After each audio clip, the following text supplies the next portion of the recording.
Learning to read starts long before a child goes to school. From a very early age, most children can recognise their favourite breakfast cereal, or snack, or fruit drink. There are opportunities to help your children improve their reading and communication skills right throughout the day. In this programme, we meet Mandy and her two children, Tori and Christian.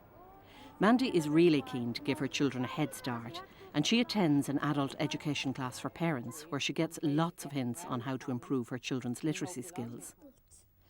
Mandy also writes a shopping list, visits the children's library, and reads a bedtime story to her daughter. A couple of mornings a week, Mandy drops Tori to her local creche while she goes to the Reading to Succeed class at the Dublin Adult Learning Centre in Mountjoy Square in Dublin. Okay, girls, what we want you to do this morning is, just for a few minutes, just think of the value of reading stories to children. There are certain skills that children get from being read to. Do you learn to listen and concentrate? Okay. To listen and Concentrate. And to concentrate. Concentrate. Very good. Listen and concentrate. It helps them to use their imagination. Very good. That's a very good one. Use their imagination. I mean, children have brilliant imaginations, and then reading is just one way of just helping that along. The more words you have, of course, the better you're able to explain yourself, articulate what your thoughts are. So this is actually very important. Okay, so anything else? Do you understand you better? Like at the traffic lights, you know, red, they stay, green to walk. I find it helps them when they start in school, like when they're going straight into primary, and if you have read to them, it kind of helps them. They know their ABCs, they know some of their colours, and it kind of does help them a good bit. Do you know what I mean? And the more you speak and talk and listen to a child, and the more you read to them, the more words they're going to have. So anything else? Fun. Should be fun. That's a major one, isn't it? Because it is about fun. It's a very important one, because I think people think it's hard work, or they have to put a bit of effort into it. But if the parent enjoys it, the child will have really good fun. It creates a bond, yeah. Because it's time. It's time given to the child.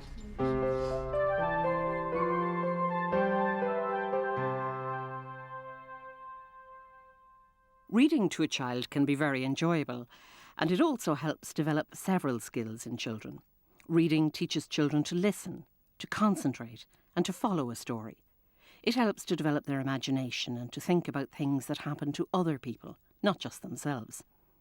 Reading helps to develop children's language skills, introducing them to new words which they mightn't come across every day, and it helps them to express themselves more confidently.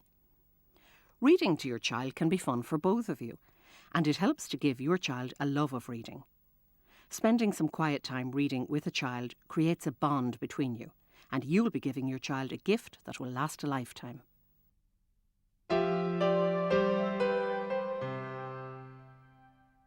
A simple walk in the park can also be an opportunity for you to develop your child's vocabulary or language skills. Mandy uses every chance she can get to talk to Tori and to develop her use of words. For example, she uses the flowers to talk about colour. So we go and collect your brother. Look at these ones. Is there? Are they the same colour? What colour are they? Oh look, there's a lovely one, look. There.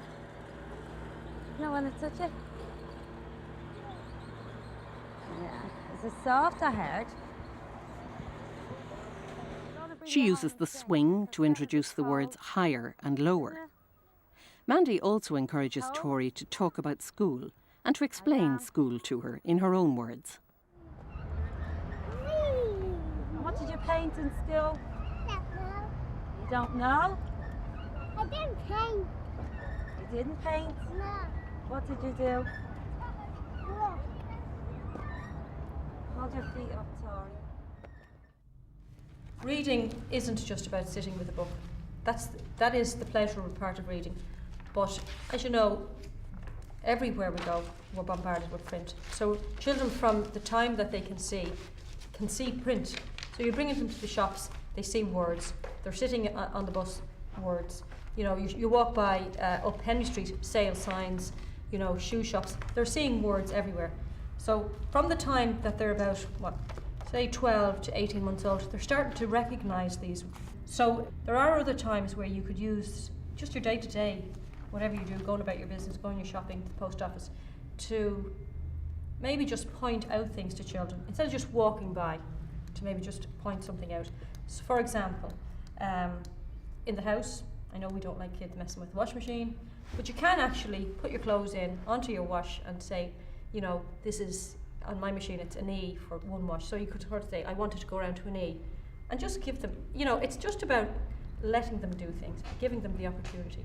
Or if the postman arrives and there's a couple of letters, you know, pointing out your name even, and sometimes it will be in print, it won't always be in handwriting, so, you know, point out this is our surname or whatever. So I just want you to think about the supermarket, you know, your own shopping, and where you might actually help them. Well, you can always ask the kids, like, they know what they want, they know what they like, if they like Weetabix, if they like Rice Krispies, and you can say to them, well, will you go over and pick out the Rice Krispies and show me where they are, or the same for the likes of the different yogurts and that. Like, you can get them used to going for, say, if there's Teletubby yogurts or Pokemon yogurts, they kind of know which ones they want, and it's getting them used to where to go and how to pick them out and that in the supermarkets. And it's about just kind of making it a game, you know, saying, God, I can't remember where the milk is. Yeah. And, you know, they'll remember where to go, but they'll also, you know, they're using everything. And reading is actually decoding, not just symbols. When we start off, we use loads of things to break the code.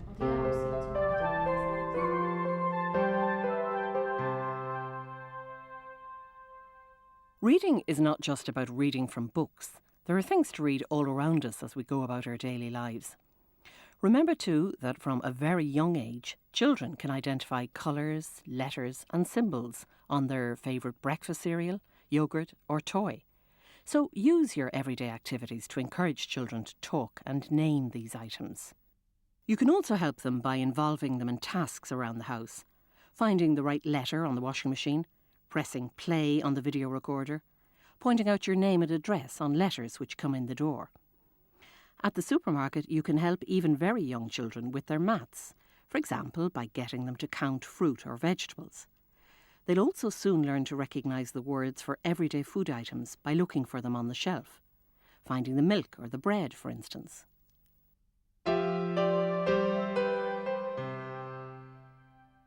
Even on the busiest of days, Mandy tries to find the time to involve Tori and Christian in what she's doing, even if it does take a bit of extra time and effort. You don't want some beans on toast or something?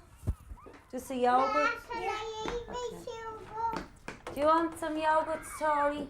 Yep, Do you? yep. Okay. Chocolate over. Chocolate yogurts. Mandy also involves the children in writing a shopping list. If you'd more time, you could always get your child to write the list for you. We're going to go shopping. Are we? Now sit down beside me and we make out the list. Do you do? What do we need? Tupperware. Bread. We need bread. Milk. Burgers and bundies. Do we need more yogurt, see? Yeah. Do we? Yogurts. What about And fruit? fruit. Yeah, we need bananas. And apples. Apples. Oh, beans. We need beans too, don't we? Get ready to go now. Look at your jacket, Tori. Can we go? He's flipping the page. I know, because we need it. Don't we? Come on, Christian.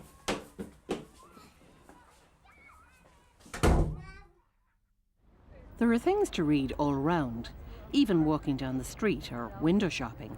There are street signs, traffic lights, signs in shop windows. You can use all of these to introduce new words to your children. Or why not get them to describe what they can see? A toy, a game, the name of a shop, the green man at the traffic lights. Most children are only too delighted to get the chance to tell you about things. Sun. And clouds. No, man. What? The sun. The grey thing. That's a snail. No, the round. Oh, I don't know. I can't see. Back in the classroom, they're moving on to talk about some of the problems parents come up against when they try to find time to read to children. All right, so the first problem is I'm tired in the evening. Now, we're all tired. Everybody gets tired in the evening, and especially if you're after being out of work or part-time work or shopping or dropping the children to school and making dinner and everything. So how can we get round that problem? Find another time in the day after dinner. So don't wait till the evening time? Okay.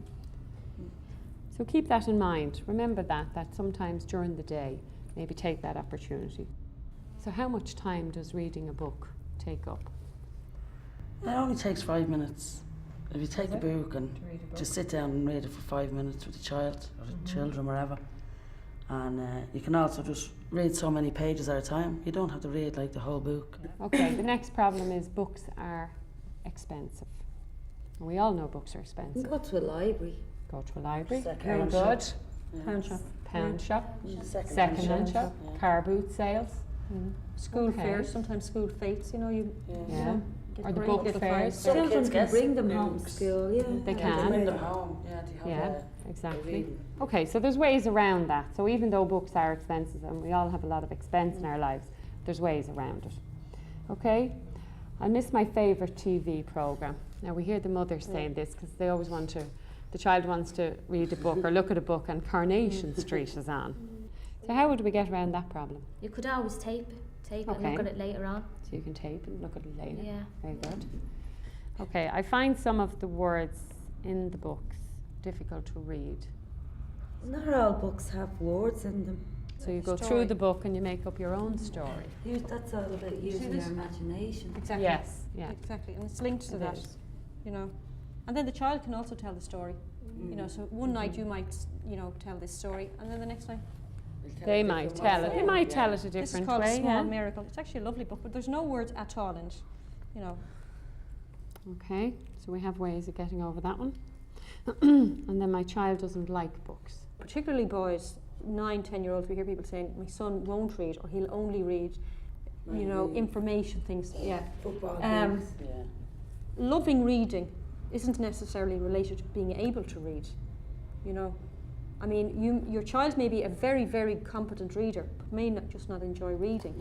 But having said that, might read pop magazines or, you know, comics. Football, boys particularly love the information books, you know, dinosaurs or bugs or anything like that.